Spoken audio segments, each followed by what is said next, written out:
الحمد لله رب العالمين والصلاة والسلام على أشرف الأنبياء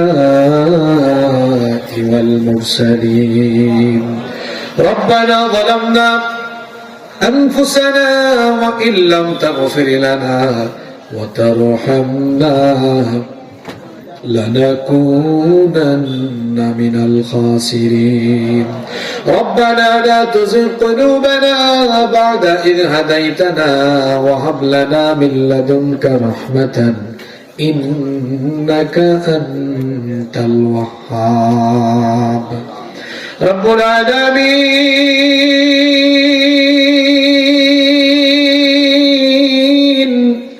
3 দিন ব্যাপী তাফসীরুল কোরআন মাহফিলের আজকে সমাপনী রজনী সমাপনী অধিবেশনে আলোচনা শেষ করে হাজার হাজার মুসলমান নরনারী নিয়ে এই গভীর রাতে তোমার দরবারে গোলামের মতো মাথা নত করে ভিক্ষার দোকানা হাত তোমার কাছে তুলেছি গো আল্লাহ রব্বুল আলামিন।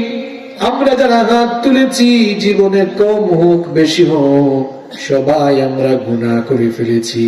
এত গুনাহ করেছি আমরা, গুনাহ করতে করতে গুনাহের সাগরের অতল তলদেশে আমরা অবগাহন করে ফেলেছি। এত পাপ করেছি আমরা, পাপ করতে করতে আমাদের অন্তরের মধ্যে জং ধরে গিয়েছে। এই গুনার বোঝা মাথায় নিয়ে যদি আমরা কবরে যাই, কবরের মাটি আমাদের সাথে ভালো আচরণ করবে না। জানি না কোন দিন কখন জানি অন্ধকার কবরে আমরা চলে যাই। এমনও তো হতে পারে আজকের এই মোনাজাত আমাদের কারো কারো জন্য জীবনের শেষ মোনাজাত হয়ে যেতে পারে। এই মাহফিলে 2022 সালে এসেছিলাম, অনেককে নিয়ে মোনাজাত করেছি। এদের মধ্যে অনেকেই আজ আমাদের সাথে শামিল হতে পারেন নাই।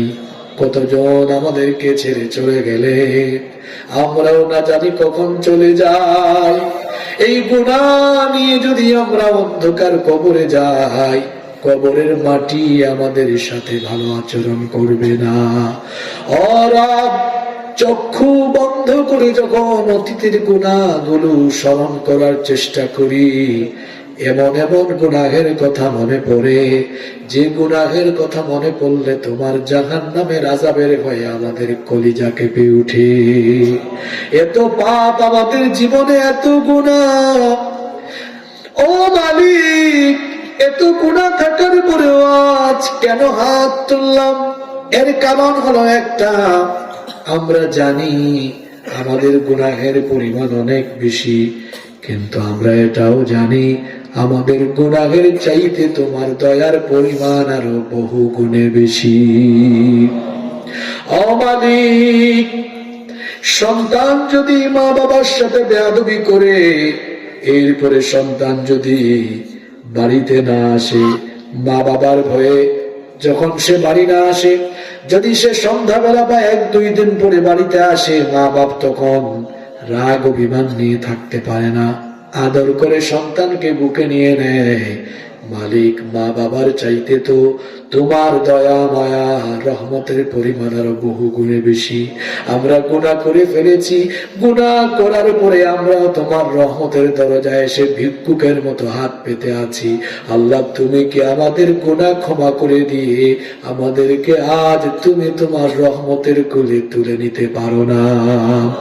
ও মালিক, এত গুনাহ আমাদের, চোখের গুনাহ, মুখের গুনাহ, জবানের গুনাহ, হাতের গুনাহ, পায়ের গুনাহ, এত গুনাহ করেছি। জানি না কোন দিন কবরে রাখা হয়। এই কবর বড় ভয়ানক জায়গা। আমাদের বাড়িতে 7x5, কত বড় খাট, কত সুন্দর বিছানা, পরিষ্কার পরিচ্ছন্ন, কিন্তু যে কবর আমাদের জন্য অপেক্ষমান, এই কবর বড় সংকীর্ণ জায়গা। এখানে কোনো বিছানা নাই, ডানে বামে নিচে সব দিকে মাটি, উপরে বাঁশের ছাউনি, কোনো দিকে কোনো লাইট নাই, কোনো ফ্যানও নাই।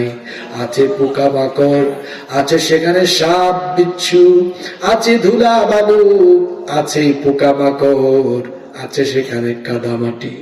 ও মালিক, ওই কবরে যদি তোমার দয়া, তোমার ক্ষমা না পেয়ে কবরে যদি হাজির হয়ে যায়, কবর আমাদের সাথে কঠিন আচরণ করবে। মালিক গো, আমরা তোমার কাছে কবরের শাস্তি থেকে পানা চাই।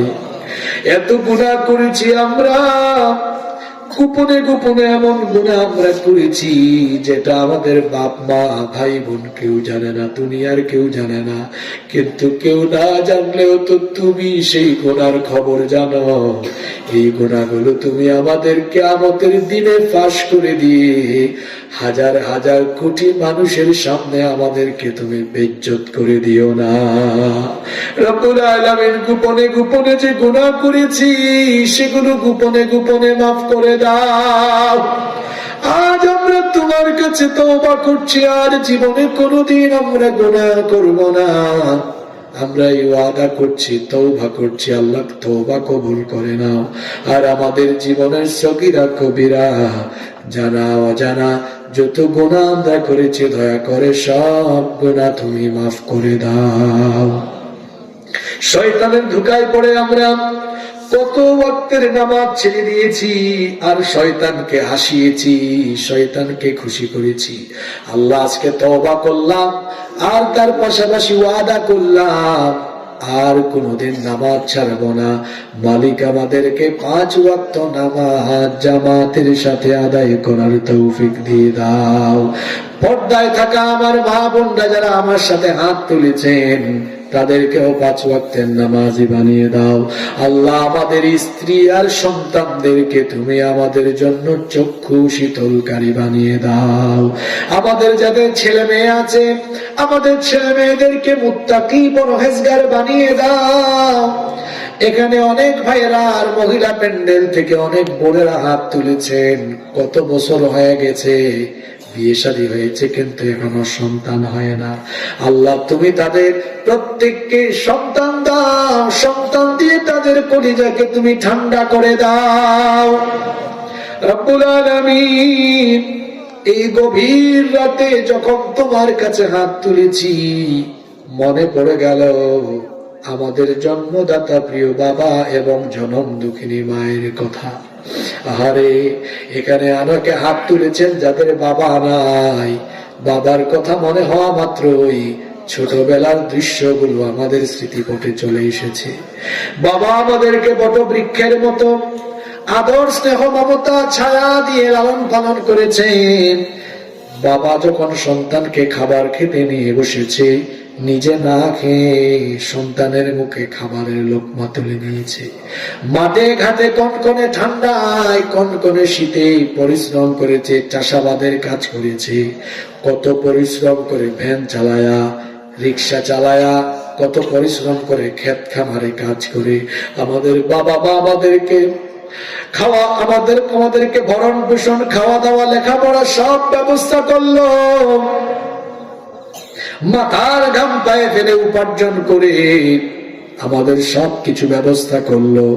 ঈদের সময় যখন আসে, বাবা নিজে ছেঁড়া লুঙ্গি, ছেঁড়া জামা কাপড় পরিধান করে, আর সন্তানের মুখ যেন মলিন না হয়, সন্তানের মুখে যেন হাসি থাকে। বাবা কত কষ্ট করে সন্তানের জন্য মার্কেট থেকে নতুন কাপড় কিনে দিয়েছে। সারা জীবন কত ধন সম্পদ উপার্জন করেছে। দুনিয়া থেকে যাওয়ার বেলায় সব সন্তানদেরকে দিয়ে এতিমের মতো অন্ধকার কবরে চলে গিয়েছে। আমাদের যাদের বাবা নাই, বাড়িতে গিয়ে আমরা বাবা বাবা বলে ডাকার কোন সুযোগ আর নাই। আমাদের যাদের বাবা নাই, বাবার আদর আমরা বুঝি না। আমাদের যাদের বাবা নাই, বিপদের সময় বাবার বুকের নিচে লুকানোর সান্ত্বনার জায়গা আমাদের নাই। রব্বুল আলামিন, এখানে যারা হাত তুলেছে, অনেকে তাদের জনম দুঃখিনী মাকেও হারিয়ে ফেলেছেন।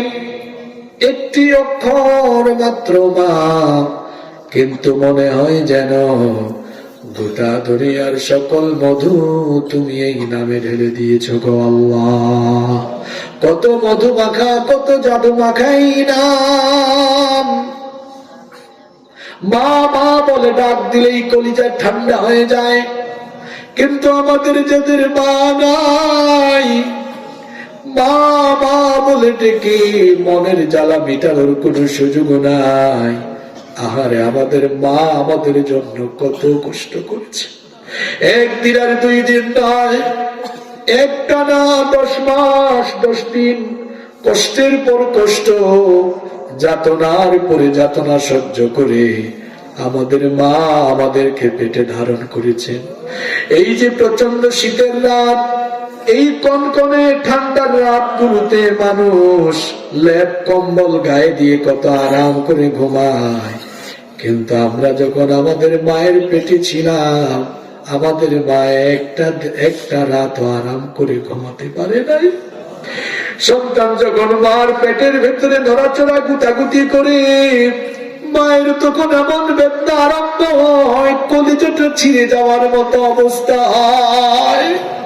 কঠিন এই ব্যথায় মা সারাটা রাত ঠান্ডার মধ্যে ঘুমাতে পারে না। কেঁদে কেঁদে কেঁদে কেঁদে বালিশ ভিজায় দেয়। দিনের বেলা মা সন্তানকে পেটে নিয়ে সাংসারিক সকল কাজ সম্পন্ন করে ঘরের সবাইকে খাওয়ানোর পরে ক্ষুধা পেটে মা যখন খাবার খেতে বসে, তখন সন্তান পেটে নড়াচড়া করলে মা খেতে পারে না, বমি বমি ভাব সৃষ্টি হয়ে যায়। ক্ষুধা পেটে খাবারের প্লেটটা রেখে দিয়ে দরজা বন্ধ করে রুমে একা একা কান্না করে, এইভাবে কত দিন আর কত রাত যে মা ছটফট ছটফট করেছে, তুমি ছাড়া সেটা কেউ জানে না গো আল্লাহ। এরপরে যেদিন আমাদের মা আমাদেরকে জন্ম দিলেন, সেদিন তিনি কত যন্ত্রণা সহ্য করলেন। বর্তমান চিকিৎসা বিজ্ঞান বলছে একজন মানুষ সর্বোচ্চ 20 থেকে 25 ইউনিট পর্যন্ত ব্যথা সইতে পারে। কিন্তু আমাদের জনম দুঃখিনী মা আমাদেরকে জন্ম দিতে গিয়ে 20 আর 25 নয়, 50 থেকে 55 ইউনিটের ব্যথা সহ্য করছে। শরীরের প্রতিটি হাড় ভেঙে যাওয়ার চাইতেও নিদারুণ সীমাহীন কষ্টের সেই যন্ত্রণা মা কেমনে সহ্য করেছেন, তুমি ছাড়া সেটা কেউ বুঝবে না গো আল্লাহ। পৃথিবীতে আসার পরে আমাদের মা কত কষ্ট করলেন। 2 বছর 2.5 বছর বুকের দুধ পান করালেন। আহারে, মায়ের কুলে কত পেশাব পায়খানা করেছি, কোনোদিন মা রাগ করে নাই। অসুস্থ হলে পরে মায়ের ঘুম নাই, পেরেশান হয়ে যায়। আমরা যখন গভীর রাত পর্যন্ত বাসার বাহিরে থাকি, আমাদের বাড়িতে থাকা স্বার্থপর মানুষগুলো কেউ আমাদেরকে নিয়ে টেনশন করে না, চিন্তা করে না। কিন্তু মা ঘুমাতে পারে না। কিছুক্ষণ পর পর ফোন করে আর বলে, বাবারে তুই কোথায়, তোর টেনশনে তো আমার কোনো ঘুম লাগে না। রব্বুল আলামিন গভীর সেই রাতে, রাত 2টা বাজুক, 3টা বাজুক, 4টা বাজুক, বাড়ি গেলে দেখা যায় কেউ আমাদের অপেক্ষায় নাই। কিন্তু একজন মানুষ তখন না ঘুমায়া আমাদের মা পাহারাদারের মতো কনকনে ঠান্ডায় বাড়ির দরজায় দাঁড়ায় থাকে। আমাদের যাদের মা নাই, বাড়ির দরজায় এখন আর আমাদের জন্য দাঁড়িয়ে থাকার কেউ নাই। রব্বুল আলামিন আমাদের যাদের মা নাই, মাকে জড়িয়ে ধরে মায়ের বুকের নিচে লুকানোর জায়গা নাই।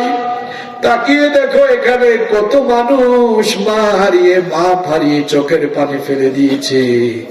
আল্লাহ, এই চোখের পানি দেখে তোমার কি মায়া লাগে না?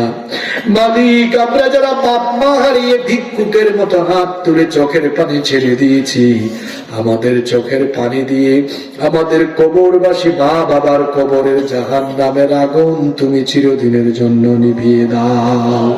আমাদের যাদের মা বাবা বেঁচে আছেন, নেক হায়াত বাড়িয়ে দাও।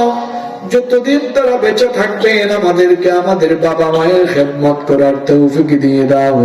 আল্লাহুম্মা ইগফিরলি ওয়া লিওয়ালিদাইয়া ওয়া ক্বর রাব্বিরহামহুমা আমার বাবারা, আমার ভাইয়েরা কেউ চুপ থাকবেন না। সবাই সবার আব্বা আম্মার জন্য আমার সাথে মন খুলে প্রাণ খুলে বলেন, রব্বিরহামহুমা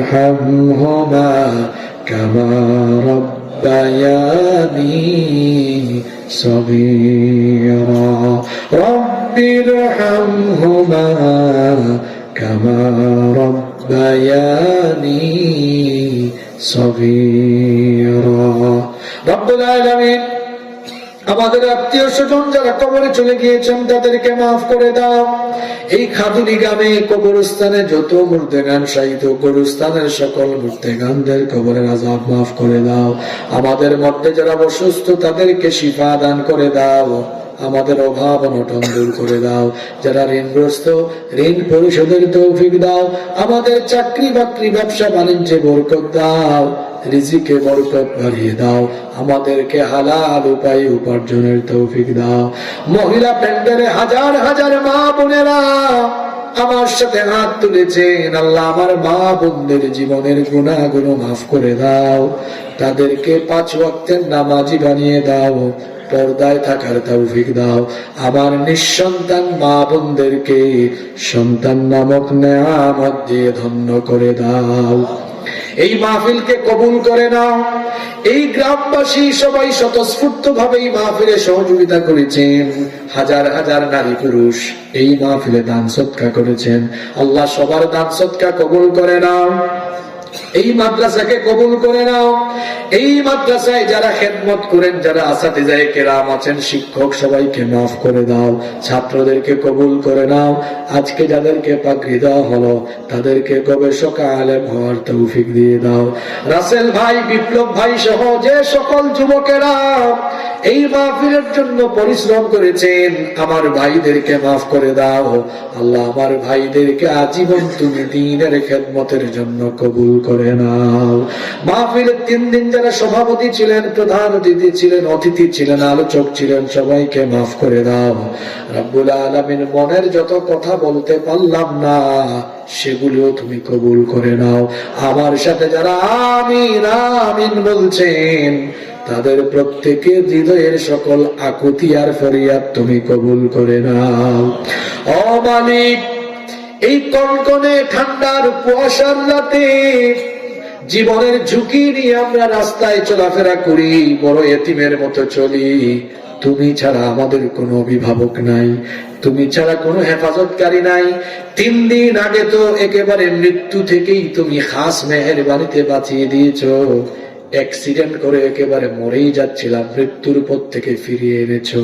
আল্লাহ, গভীর রাতে কত রিস্ক নিয়ে রাস্তাঘাটে আমি সহ বাংলাদেশে উলামায়ে কেরাম চলাফেরা করেন। আল্লাহ, রাতের বেলা যারা সফর করেন, পথ চলাচল করে, তুমি তোমার নিজের দায়িত্বে সকলকে তুমি হেফাজত করে নাও। রাস্তাঘাটে তুমি আমাদের হেফাজতকারী হয়ে যাও। রব্বুল আলামিন, আমাদের সবাইকে আজীবন দ্বীনের পথে অটল অবিচল থাকার তৌফিক দান করে দাও।